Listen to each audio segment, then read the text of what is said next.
Wow, I've gone blank.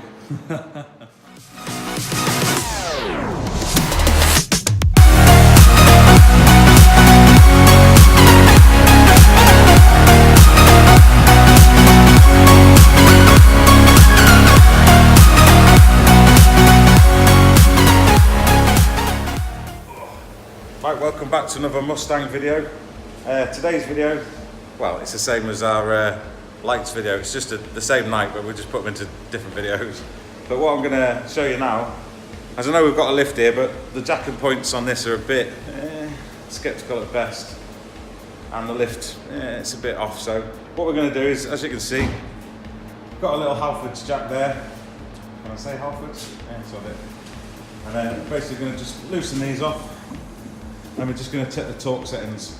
So for this tools you'll need socket, locking nut, obviously breaker bar, torque wrench that goes up to a little bit of 300 Newton meters. I've got one here, 300 Newton meters. What we're taking these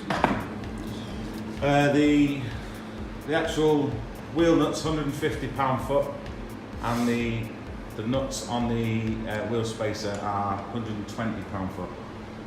So quite tight. Could get away with a lower torque specification on your torque wrench.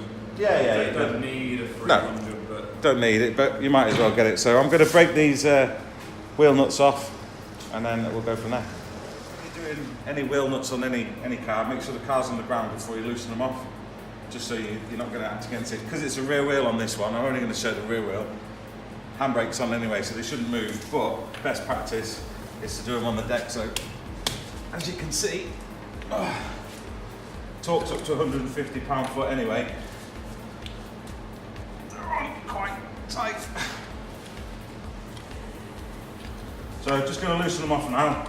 Once they're all loosened off, and then just going to jack the car up, take the wheel off, and then I'll show you the wheel spacers. Oh. Too old.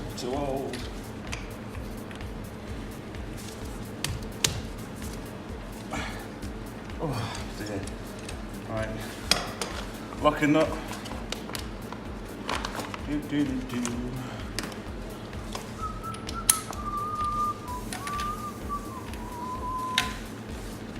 Gets in. Oh, cracky. Right, so that's them all loose. So happy with that. And then I'm only going to jack the car up ever so slightly, just so the wheel clears.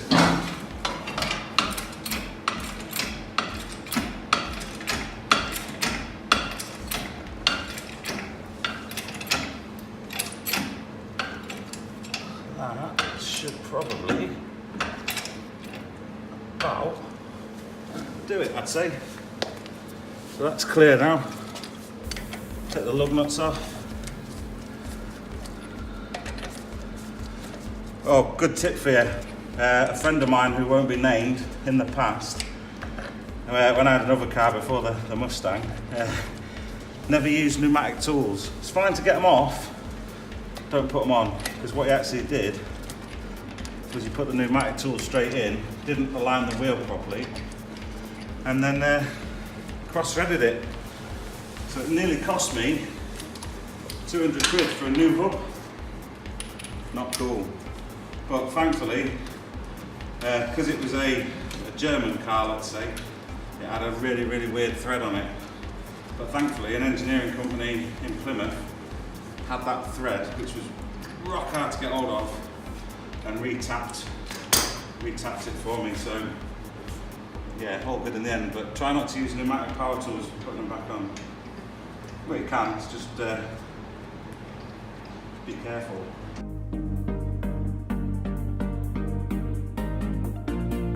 I've just lifted the car up ever so slightly. I don't need to get it up that high. So just lift the wheel off, get it out of the way. Alright, so this is it. This is what we've come to see. So there's the wheel spacers that I've put on this car. The 25mm all round. Make sure, if you're going to put wheel spacers on, don't go cheap on these. You can buy them for like £10. Just don't do it. These are £50 each. and they're hub centric. What that means is they locate on the hub, but you can have lug centric ones. And what the lug centric ones do is they locate on the lugs, actually the wheel lugs, and they're not as strong or as safe. These ones are safe. They are road legal in the UK, but just make sure that you get the hub centric ones. It's one of them ones where you spend money to save yourself, because especially on a Mustang with all that power you're putting down, even stock, you don't want these to go and you don't want your wheel to come off. All that power. It's not a C-Max though, is it? It's not, let's face it. Alright, so it's going to get the torque wrench. Right, so set the torque wrench up, 125 pound-foot. So all I'm doing now, I'm just going to go around the lug nuts and just check if I can get it in. There we go, and just check that it's gone. And we know that when I've done it, so you should do this every 6 months, so always go opposites as well. Just get it on. Don't need to put any pressure on it. There you go. So I know I've got a bit of peace of mind now that after 6 months, these are all good.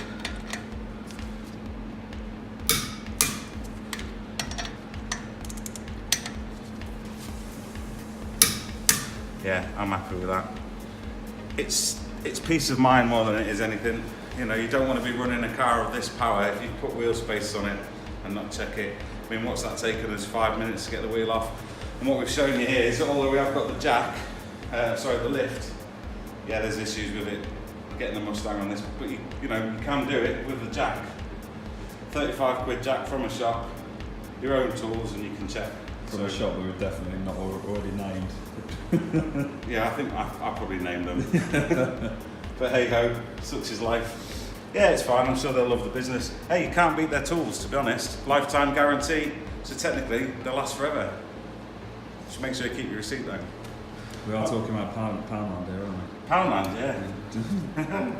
Right, so once I'm happy with that, just a case of go round all 4 wheels, jack each one up, check them, and yeah, good to go. So next step will be to put the wheel back on, set the torque wrench up for 150 pound-foot, and then once the wheel's on and set up, that's it, job's a good one.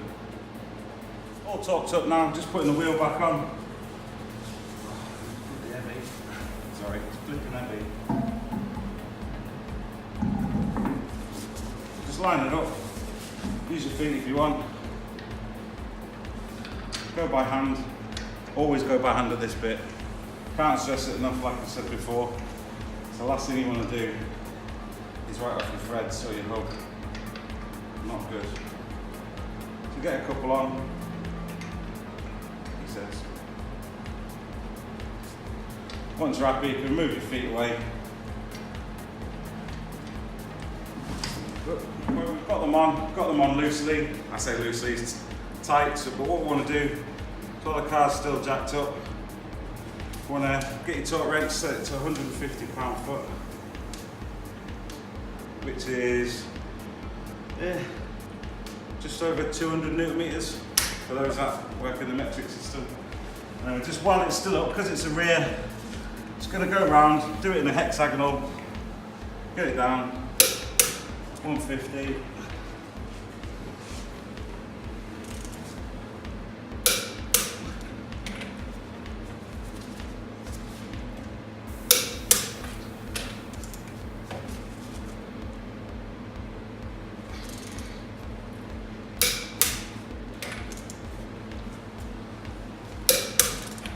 Happy days. So once it's at 150 pound-foot, personally this is what I do, some people don't, but it's entirely up to you. But what I like to do, lower the car down,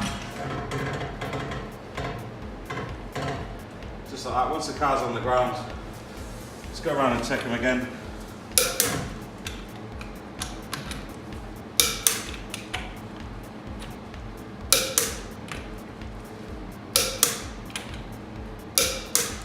Happy days, job's a good one. So yeah, we'll go. What I'll do is I'll show you the video where I actually did the wheel spaces. It's only a time lapse, but I'll put that on anyway.